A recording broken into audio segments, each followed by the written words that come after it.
कढीसाठी लागणारे साहित्य आपण घेतलेलं आहे दही, बेसन पीठ, हिरवी मिरची, कढीपत्ता, लसूण, कोथिंबीर, गुळाचा छोटासा खडा घेतलेला आहे, खोबरे, फोडणीसाठी घेतलेले आहे आपण हळद, जिरं, मोहरी, लाल मिरची पावडर, हिंग पावडर आणि बारीक मीठ। आपण वाटणची तयारी करून घेऊयात। स्टार्टिंगला आपण बारीक चिरून घेतलेलं आहे खोबरं, कोथिंबीर,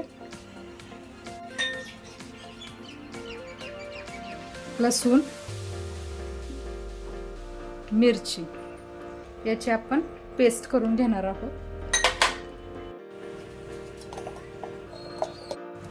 पेस्ट झालेली आहे तयार। चला तर आता आपण एका बाउल मध्ये काढून घेणार आहोत। आता मिक्सर मधून आपण दही आणि बेसन पीठ तसेच हळद आणि लाल मिरची पावडर वाटून काढून घेणार आहोत। हे आपण तेल घेणार आहोत।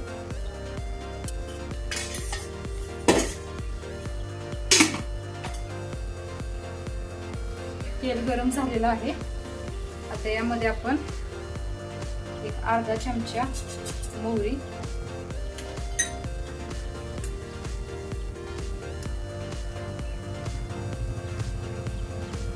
अर्धा चमचा जिरं, पत्ता,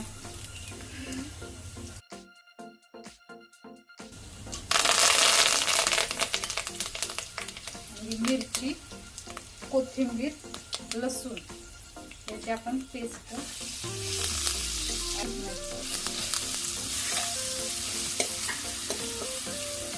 मसाला आपण भाजून घेणार आहोत।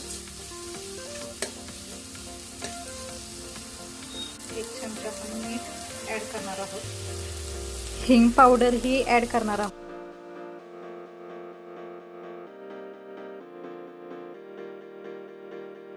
मसाला भाजून झालेला आहे तर आपण बेसन पीठ आणि कढी ऍड करणार आहोत।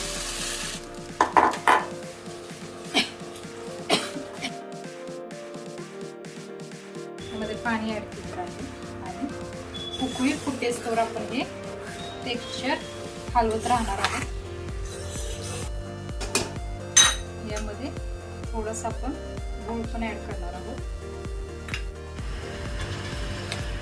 उकळी फुटेस्तोवर आपण ही कढी अशी पळीने हलवत राहायची आहे, जेणेकरून ते दही फुटू नये म्हणून। प्रकारे कढीला उकळी फुटलेली आहे। 1-2 मिनिटं आपण हे मीडियम फ्लेम वरती ठेवणार आहोत।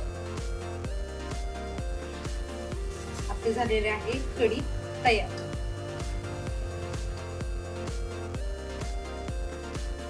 आजची झालेली आहे रेसिपी तयार कढी। आजचा व्हिडिओ आवडला असेल तर या व्हिडिओला तुम्ही लाईक करा, शेअर करा, सबस्क्राईब करा आणि कमेंट करा। भेटूया आपण अशा नवनवीन व्हिडिओमध्ये। तोपर्यंत सगळ्यांनी काळजी घ्या। बाय।